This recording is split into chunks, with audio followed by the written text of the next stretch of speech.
जय माता दी। श्री दुर्गा नवरात्रि व्रत कथा। श्री दुर्गा नवरात्रि व्रत कथा 9 दिन जरूर करें। इस कथा का पाठ सभी 9 देवियों की कृपा मिलेगी। नवरात्रि में माँ दुर्गा के 9 अलग अलग स्वरूपों की पूजा की जाती है। माँ दुर्गा को प्रसन्न करने के लिए नवरात्रि के दिन सबसे अच्छे माने जाते हैं। दरअसल इन दिनों में जो भक्त सच्चे मन से माँ दुर्गा के सभी स्वरूपों की पूजा करता है, उसकी सारी इच्छाएं माँ दुर्गा पूरी करती हैं। 9 दिनों तक माता रानी की पूजा अर्चना के साथ आपको इस कथा का पाठ भी जरूर करना चाहिए।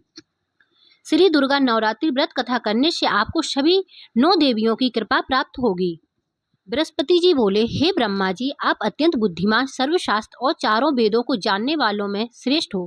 हे प्रभु, कृपा कर मेरा वचन सुनो। चैत्र आश्विन माघ और आषाढ़ मास के शुक्ल पक्ष में नवरात्र का व्रत और उत्सव क्यों किया जाता है? हे भगवान, इस व्रत का फल क्या है? किस प्रकार करना उचित है? और पहले इस व्रत को किसने किया? सुविस्तार से कहो। बृहस्पति जी का ऐसा प्रश्न सुनकर ब्रह्मा जी कहने लगे, बृहस्पति जी, प्राणियों का हित करने की इच्छा से तुमने बहुत ही अच्छा प्रश्न किया है। जो मनुष्य मनोरथ पूर्ण करने वाली दुर्गा, महादेवी, सूर्य और नारायण को ध्यान करते हैं, वे मनुष्य धन्य है। यह नवरात्र व्रत संपूर्ण कामनाओं को पूर्ण करने वाला है। इसके करने से पुत्र चाहने वाले को पुत्र, धन चाहने वाले को धन, विद्या चाहने वाले को विद्या और सुख चाहने वाले को सुख मिल सकता है। इस व्रत को करने से रोगी मनुष्य का रोग दूर हो जाता है और कारागार में पड़ा हुआ मनुष्य बंधन से छूट जाता है। मनुष्य की तमाम विपत्तियां दूर हो जाती हैं और उसके घर में संपूर्ण संपत्तियां आकर उपस्थित हो जाती हैं। वंध्या और काक वंध्या के इस व्रत के करने से पुत्र हो जाता है। समस्त पापों को दूर करने वाले इस व्रत के करने से ऐसा कौन सा मनोरथ है जो सिद्ध नहीं हो सकता है? यदि व्रत करने वाला मनुष्य सारे दिन का उपवास ना कर सके तो एक समय भोजन करे और उस दिन बांधवों सहित नवरात्रि व्रत की कथा श्रवण करे। हे बृहस्पति, जिसने पहले इस महाव्रत को किया उसका पवित्र इतिहास मैं तुम्हें सुनाता हूँ, तुम सावधान होकर सुनो। इस प्रकार ब्रह्मा जी के वचन सुनकर बृहस्पति जी ओम बोले, हे ब्राह्मण, मनुष्यों को कल्याण करने वाले इस व्रत के इतिहास को मेरे लिए कहा है, मैं सावधान होकर सुन रहा हूँ। आपकी शरण आई हुए मुझ पर कृपा करो। ब्रह्मा जी बोले, पीठन नाम के मनोहर नगर में एक अनाथ नाम का ब्राह्मण रहता था। वह भगवती दुर्गा का भक्त था। उसके संपूर्ण सद्गुणों से युक्त मानो ब्रह्मा जी की सबसे पहली रचना हो ऐसी अर्थात नाम वाली सुमति नाम की एक अत्यंत सुंदर कन्या पैदा हुई। वह कन्या सुमति अपने घर के बालकपन में अपनी सहेलियों के साथ क्रीड़ा करते हुए इस प्रकार बढ़ने लगी जैसे शुक्ल पक्ष में चंद्रमा की कली बढ़ती है। उसका पिता प्रतिदिन दुर्गा की पूजा और होम किया करता था। उस समय वह भी नियम से वहां उपस्थित होती थी। एक दिन वह सुमिति अपनी सखियों के साथ खेलने लग गई और भगवती के पूजन में उपस्थित नहीं हुई। उसके पिता को पुत्री की ऐसी असावधानी देखकर क्रोध आया और पुत्री से कहने लगा कि हे दुष्ट पुत्री, आज प्रभात से तुमने भगवती का पूजन नहीं किया है। इस कारण मैं किसी कुष्टी और जय माता दी दरिद्र मनुष्य के साथ तेरा विवाह करूंगा। इस प्रकार कुपित पिता के वचन सुनकर सुमिति को बड़ा दुख हुआ और पिता से कहने लगी कि हे पिताजी, मैं आपकी कन्या हूँ, मैं आपके सब तरह से अधीन हूँ। जैसी आपकी इच्छा हो मेरा विवाह कर सकते हो। होगा वही जो भाग्य में लिखा होगा। मेरा तो इस पर पूर्ण विश्वास है। मनुष्य ना जाने कितने मनोरथ को चिंतित करता है, पर होता वही जो भाग्य में विधाता ने लिखा हो। जो जैसा करता है उसको फल भी उस कर्म के अनुसार ही मिलता है, क्योंकि कर्म करना मनुष्य के अधीन है, पर फल देव के अधीन है। जैसे अग्नि में पड़े हुए तृण उसको अधिक प्रदीप्त कर देते हैं, उसी तरह अपनी कन्या के ऐसे निर्भयता से कहे हुए वचन सुनकर उस ब्राह्मण को अधिक क्रोध आया। तब उसने अपनी कन्या का एक कुष्टी के साथ विवाह कर दिया और अत्यंत क्रुद्ध होकर पुत्री से कहने लगा कि जाओ जाओ, जल्दी जाओ, अपने कर्म का फल भोग देके केवल भाग्य भरोसे पर रहकर क्या करती हो।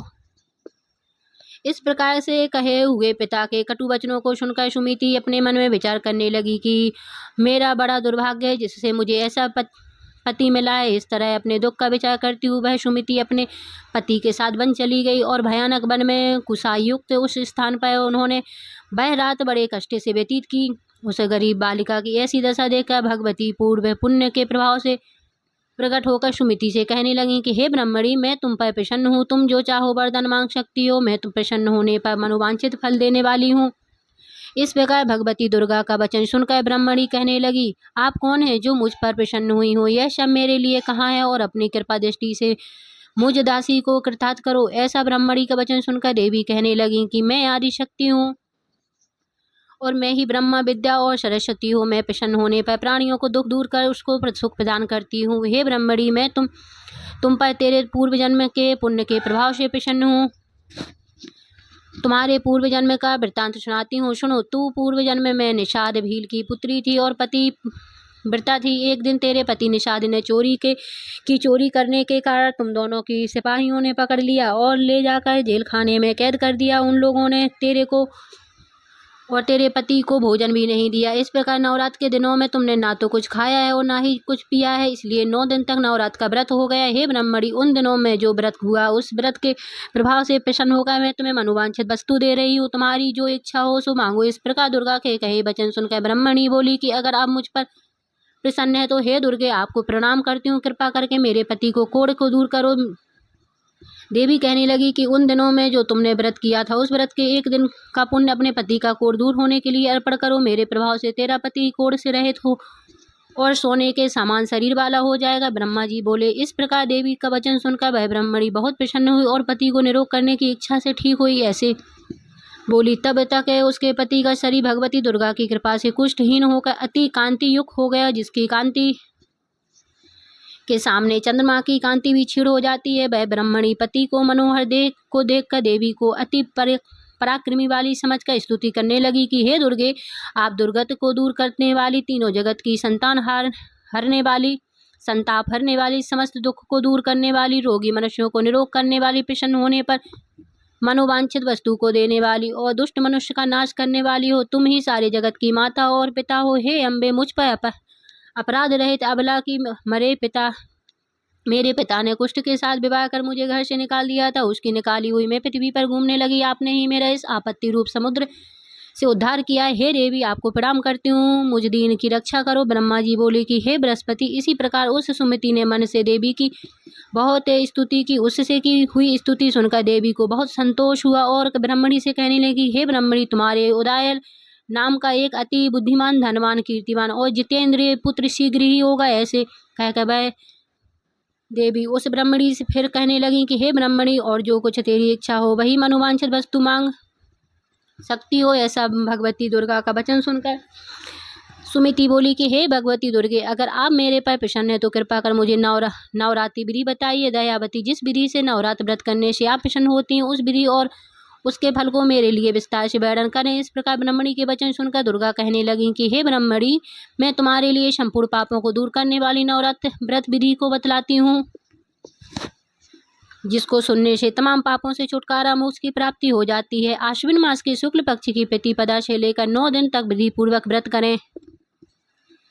यदि दिन भर का व्रत ना कर सकें तो एक समय भोजन करें। पढ़े लिखे ब्राह्मणों से पूछकर घट स्थापना करें और वाटिका बनाकर उसको प्रतिदिन जल से सींचें। महाकाली, महालक्ष्मी और महासरस्वती की मूर्तियां बनाकर उसकी नित्य विधि सहित पूजा करें और पुष्पों से विधि पूर्वक अर्घ्य दें। बिजोरा के फूल से अर्घ्य देने से रूप की प्राप्ति होती है। जायफल के कीर्ति दाग से काय की सिद्धि होती है। आंवले से सुख और केले से भूषण की प्राप्ति होती है। इस प्रकार फलों से अर्घ्य देकर यथाविधि हवन करें। खांड, घी, गेहूँ, शहद, जौ, तिल, बिंब, नारियल, दाल, दाख और कदम, इनसे हवन करें। गेहूँ होम करने से लक्ष्मी की प्राप्ति होती है। खीर व चंपा के पुष्पों से धन और पत्नों की तेज और सुख की प्राप्ति होती है। आंवले से कीर्ति और केले से पुत्र और कमल से राज सम्मान और दुखों से सुख संपत्ति की प्राप्ति होती है। व्रत करने वाला मनुष्य इस विधान से होम कर आचार्य को अत्यंत नम्रता के साथ प्रणाम करे और यज्ञ की सिद्धि के लिए उसे दक्षिण के दे। इस महाव्रत को पहले बताई हुई विधि के अनुसार जो कोई करता है उसके सब मनोरथ सिद्ध हो जाते हैं, इसमें तनिक भी संशय नहीं है। इन 9 दिनों में जो भी कुछ दान आदि दिया जाता है उसका करोड़ों गुना फल मिलता है। इस नवरात्रि के व्रत करने से ही अश्वमेघ यज्ञ का फल मिलता है। हे ब्रह्मणी, इस संपूर्ण कामनाओं को पूर्ण करने वाले उत्तम व्रत को तीर्थ, मंदिर अथवा घर में ही विधि के अनुसार करें।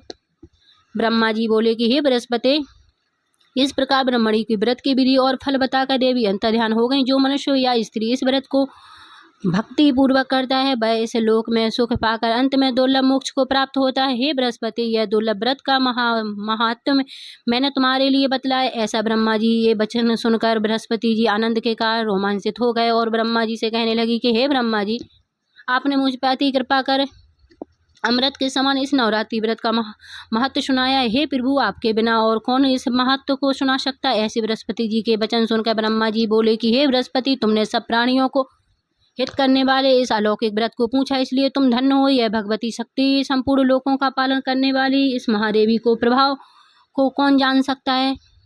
बोलो मैया की जय। Thanks for watching.